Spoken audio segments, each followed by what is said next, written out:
العوافي، اول مره بعمل كباب دجاج، تعالوا نشوف بدها تطلع طيبه ولا مش طيبه. بس قبل ما نبلش، اللي بعد مش عملنا فولو يعملنا فولو. بالمكنه اللي قلنا بدنا نفرم بصله وفليفله خضراء وفليفله حمراء. من بعد ما نفرمون حننزل فيهم لنعمهم شوي على الصيخ، نعمهم كتير منيح بالصيخ اللي قلنا، بنعصرهم كتير منيح ينزل كل شيء زوم منهم، ومنخليهم على مصفاية ليصفوا. غسلت المكنه ونشفتها كتير منيح. هلا حانزل بكيلو من السفاين، اكيد منضفين من كل شيء، عروق، كل شيء جلود، كل شيء شوايب. ننزل بكيلو، وبننزل ب 200 جرام من لية الخروف اللي هي عبارة عن طز الخروف. ماشي، هذا دهب الابيض. وهلا على الفرم. اول مكنه احترقت معي، غيرت المكنه. ننزل بالدجاجات هلا بالجاط اللي قلنا من بعد ما نعموا معنا عجاله دغري. هذا القوام اللي بدنا اياه هيك تمام. حنزل بشويه بهارات وملح، لحط لكم البهارات بالكبشن. ننزل فوقهم بالفليفله والبصل اللي فرمناهم، ومثل ما قلت لكم اهم شيء عصروهم كتير منيح من كل شيء مي. شويه دبس فليفله واكيد شغل البيت.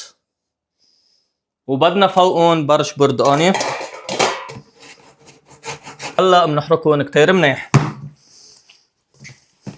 من بعد ما خلصت كل الكمية اللي عنا على الفرن على أقوى درجة حرارة على طبقة الأولى، يعني مش دغري على النار ولا على النص، بيناتهم.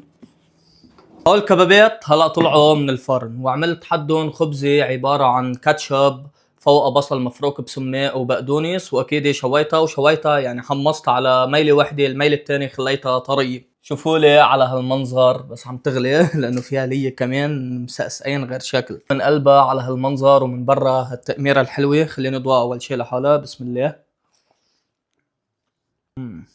واو.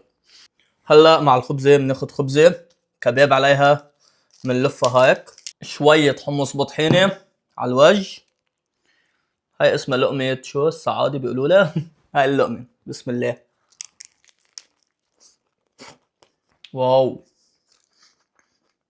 لقمة تانية كمان مع حمص. بسم الله.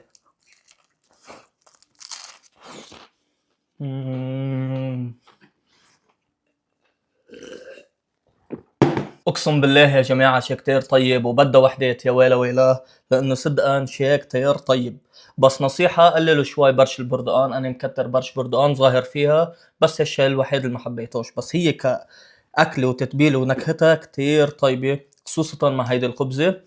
اعملوا لنا فولو اللي بعد مش عامل فولو، واكتبوا لي بالكومنتات شو بدكم نجرب لكم مطاعم، وشو بدكم نعلمكم اكلات، وشو كمان. بس اعملوا سيف للوصف اللي ترجعوا له بعدين. الى اللقاء، باي.